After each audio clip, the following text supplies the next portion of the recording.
My name is Caitlin Hecker, and my topic was over phonological disorder. According to Mosby's Dictionary of Medicine, a phonological disorder is defined as a communication disorder, sometimes due to unknown causes, and it is characterized by the failure to use age-appropriate and dialect-appropriate sounds while speaking, with errors occurring in the selection, production, or articulation of sounds.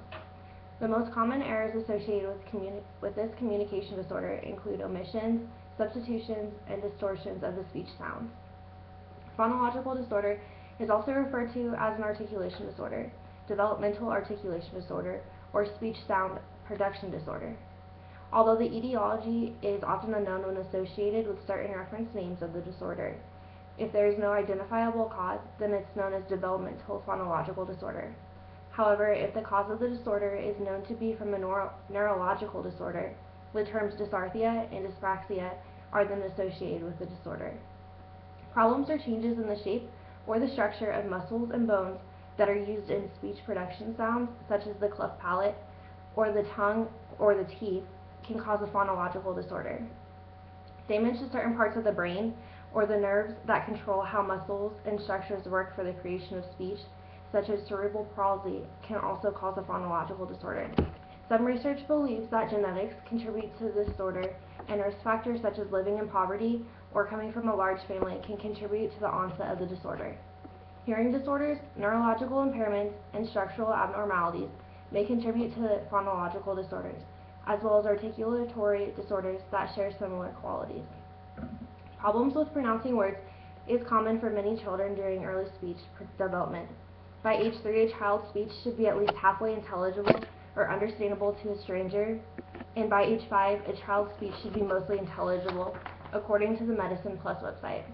However, since a phonological disorder is characterized by the inability to create speech and necessary speech sounds that are identified at a level expected by a child's age, problems relating to the impairment can be difficult to observe due to the delay in development of the child. The average age for diagnosis for a phonological disorder takes place around the age of 4. Children with phonological disorders will substitute, leave off, or change speech sounds, which will create a problem in understanding communication. Words that begin with 2 consonants create problems in production for children with a phonological disorder, as well as words that have certain sounds, such as words with K, G, or R, where the child will leave out the sound or not pronounce the sound clearly, or substitute a different sound instead. For example, kids will say rabbit as a wabbit with a W instead of an R. However, children with a phonological disorder will still develop the same pattern and order of speech sound accusations as those who are typically developing. They'll just develop slower than the normal or the typically developing child. A healthcare provider and a speech-language pathologist are both beneficial in diagnosing a phonological disorder. A physician can administer exams and tests regarding cognitive problems, hearing impairments, neurological conditions, and physical problems to identify and address an issue that could lead to a phonological disorder. A speech-language pathologist will listen to the child and use a formal articulation test to record sound errors, as well as conduct an oral mechanism examination to determine whether the muscles of the mouth are working properly.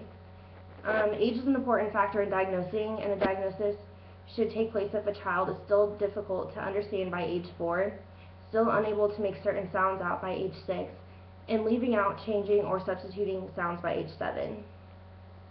According to the Diagnostic and Statistical Manual of Mental Disorders, general criteria must be met first, including the child is not able to develop speech sounds that are appropriate to their age, and if the lack of ability to create the sound causes a conflict for the child, then they need to be diagnosed. Treatment consists of a speech-language pathologist recommending speech treatment if the sound is not age appropriate for the child. Therapy differs for every child depending on the severity of the disorder. Within speech treatment, the speech-language pathologist will teach the rules of the speech to the child to help in identifying the correct way to pronounce the word and the sound, and then providing forms of practice for the correct sound. Physical forms of tongue placement and formation of the lips when creating the sound are beneficial, as well as repetition of the correct sound. Speech therapy can also help with the correction of additional speech sound errors regarding the substitution or distortion of R, S, Z, or L.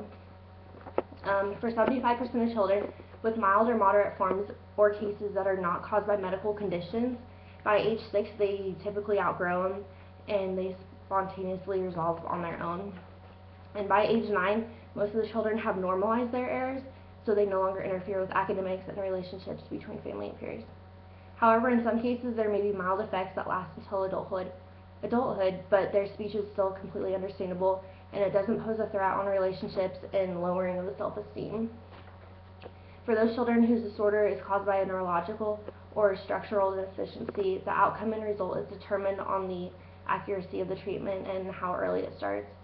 Prognosis of the disability depends on the age and when the disorder and the severity of it occur.